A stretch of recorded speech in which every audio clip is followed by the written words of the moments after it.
Okay. So,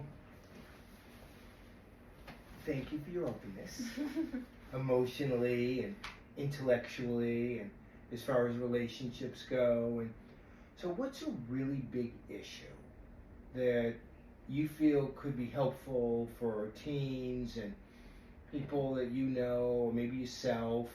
What's a really big issue that we can help people with? I think a big issue is a lot of people having like the expectation of finding themselves in other people, if that makes sense. Mm-hmm. Like, thinking like, oh, they didn't respond how I wanted them to respond, and like taking it as a bad sign and like kind of derailing with themselves in their relationships and stuff. I think that's like something that a lot of like me personally too Right. struggle with. Right.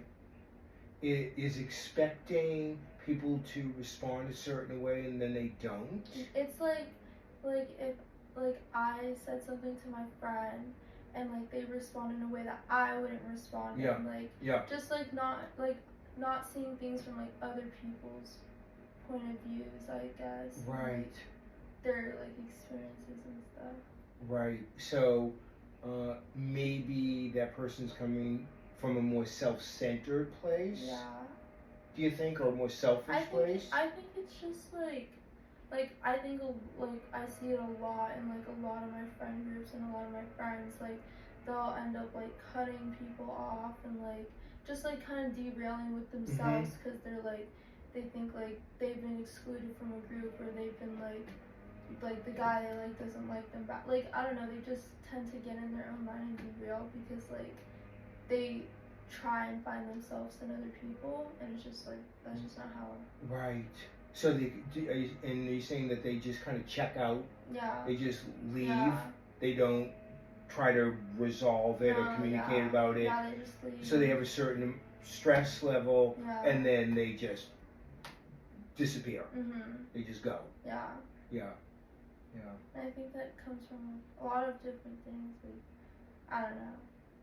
Right. You know, it's interesting too, because one of the things that we learned in the ACE study from, tens of thousands of people, hundreds of thousands of people, is that kids are raised with sort of a gentleman's agreement or a gentlewoman's agreement that nice people don't talk about difficult things. Mm-hmm. You think that's true? I do think that's true. I think a lot of like people who at my school or stuff that like I feel like they don't have like the deep to them, like right. They're just like not all surface. Right. It just like appears that way because of how they talk and stuff. Right. And I feel like that is how a lot of people are raised. Interesting. So, if somebody feels rejected or not heard or not listened to or not really respected for their own feelings or opinions, they'll just leave because they don't feel comfortable bringing it up or talking about it with the other person. Yeah. So, what would you advise? What would you suggest? What have you done that's worked when that happens, where you don't get heard or somebody responds with a completely different response than you hope to get or would have appreciated? What's effective with if you were going to talk about something difficult and you were going to bring it up? If you've ever done that, what works? I think just like continue with like what you were gonna say, and like continue just like putting yourself there, because like it's not always like if you tell something difficult to someone and they just kind of sit there, it's not always like, oh, they think I'm crazy, right. It's more just like, oh, okay, I'm thinking about this. Like I would say just keep continuing, don't shut yourself down, and just like keep going on right. with who you are. And say something to the person? Like not in a, like, or it's more, go ahead. It's more just like continue on with the conversation. Don't just like shut yourself and take yourself out the conversation. Because that's what I feel like a lot of people do. They just shut down when it comes to like they're not getting a response they want from a difficult conversation. So you kind of just keep going? Yeah. Interesting. Don't take anything like too hard. Okay. Don't take things as personal. Yeah. Yeah. So that's tough. One of the things I've learned is that it's okay to take things personal.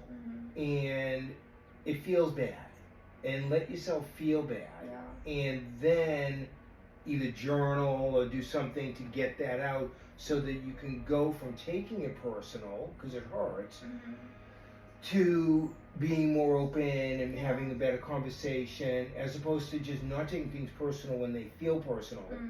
Let it be personal, let yourself feel bad, journal it out, talk it out with yourself, take a walk with another friend, and then kind of pick it up from there, right? Yeah, and there's another approach that I'm thinking that could be helpful, and we can even do this together, which is in that situation where somebody just doesn't respond the way you want them to, and you feel like not heard or discounted or something, and you just want to check out. This is difficult to do, but you and I can practice this. Something that's very effective. It's sort of like a theatrical technique. It comes from theater, it comes from drama, and it's role playing and it's role reversal. So now I'll be you, you'll be me. Okay, so we're gonna do a role reversal. And we're in that situation. So you're gonna sit where I was sitting. I'm gonna sit where you were sitting. And I'm gonna be you, and you're gonna be me. Okay? But we're role playing out the situation where I either didn't feel heard, I really didn't feel like you heard me, and you kind of went on your own ideas, and you didn't really like connect with what I was saying, and I was upset about it. Okay. So now I'm you, you're me. Okay. And I'm gonna say, when I said something to you recently that was really important to me, and I don't really feel like either you didn't hear me or you didn't want to hear me, but the way you responded, I actually felt like maybe we're not connecting at all. So I was thinking maybe I'll just like check out. What do you think? And you're that person, or you're me that did that. You're the person that really didn't listen or didn't respond, really that cool or that friendly. What are you gonna say when I call you on it? I go, hey, I really felt like you really heard me and you really didn't respond in a caring way. I did hear you, and that's just how I respond. Okay. Oh, that's interesting. I took it completely different. I felt like you really didn't hear me, or you really didn't care. And so I actually was going to just check out and just move on. I've got other friends, other people, and just wasn't going to talk to you anymore. No, that's not how I felt at all. Wow. I'm sorry that I didn't portray it that way, but I was really listening to what you're saying and just letting you have someone to talk to, and like. Wow. Yeah. Wow. That makes me feel so much better. Yeah. I feel so much more comfortable and even connected because I had the courage, which I was afraid to do, to talk to you about that. And then now that you're explaining what happened, I completely misunderstood it. Yeah. And I misunderstood you, and I was actually going to walk away from our connection and just sort of check out. Yeah. Wow. So thank you. Yeah. That means a lot to me. Yeah. Yeah. I'm sorry I made you feel that way. I appreciate that. Interesting. So now let's go back to our seats. And interestingly, that only took us like a few minutes. So there was like 3-4 minutes of open, honest dialogue, as opposed to completely checking out and not being friends anymore, and me completely misunderstanding and thinking differently about you, and then just not being friends with somebody that there was a friendship there. No. How did it feel clarifying it for me? If I'm you, how did it feel clarifying it? Well, it's honestly kind of like sad a little bit. Like you thought I wasn't like really listening and stuff, but it was So honest worked. Yeah. Honest worked. Yeah, because if you just walked away, I would have never known. No. And it wouldn't help me, because like now when I talk to people, I have to like show a little more like engagement. Right. I love this. I love what's happening right now because We're talking about honesty. Mhm.